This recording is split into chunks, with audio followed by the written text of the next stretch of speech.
আজকে সকাল সকাল আমার ঘুমটা ভেঙে গেছিল, তাই রোদে একটু ঘুমাচ্ছিলাম। ঠিক তখনই আমার সেলফোনে একটা ফোন আসে। হ্যালো, পিকনিক করবি?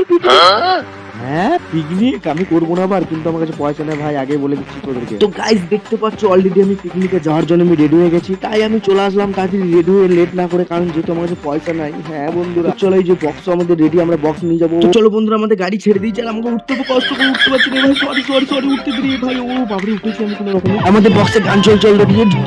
তো চলো একদিন অনেক হাতি ঘোড়া দেখতে দেখতে যাচ্ছিলাম, এবং রাস্তার প্লেসটা দেখতে খুবই সুন্দর প্লেস, আর তোমাদের সাথে গল্প করতে করতে ফাইনালি আমি রন্ডিয়ায় পৌঁছে গেছি। হ্যাঁ বন্ধুরা আমরা রন্ডিয়া পিকনিক করতে এসেছি, আর রন্ডিয়া মানে আমাদের গরিবের দীঘা। আর চলো এই যে আমরা পিকনিক স্পটে পৌঁছে গেছি বন্ধুরা, আর এখন আমরা সবকিছু রেডি করে নিচ্ছিলাম রান্না করার জন্য, কাটাকাটি শাক বাছাবাছি অনেক কিছু করে নিচ্ছিলাম বন্ধুরা। এইদিকে আমাদের চিকেন পকোড়া অলরেডি রেডি হয়ে গেছে, আর আমি থাকতে বললাম তাই গরম গরম দিলাম একটা মুখে ভরে। অসাধারণ। আর আমাদের রান্না বান্না সব কমপ্লিট করার পর একটু ডান্স দিচ্ছিলাম, আর আমি একটু স্পেশাল ডান্স দিতে উঠে গেলাম বক্সের উপরে। ও আমার জিঙ্গাটা কে করলো চুরি রে। চলো আমাদের ডান্স কমপ্লিট হয়ে গেল, এরপর আমি একটু ঘুরতে চলাম রন্ডিয়ার গেটের দিকে। আর এইটা কি মাথার উপর সই করে পেরিয়ে গেল, প্রথমবার দেখলাম আমি রন্ডিয়াতে এটা। এইখানে এক দাদু নৌকা চালাচ্ছিল, খুবই সুন্দর লাগছিল দেখতে। চলো এরপর আমরা খেতে চলে আসলাম, আমাদের অলরেডি সবাই খেতে বসে পড়েছি।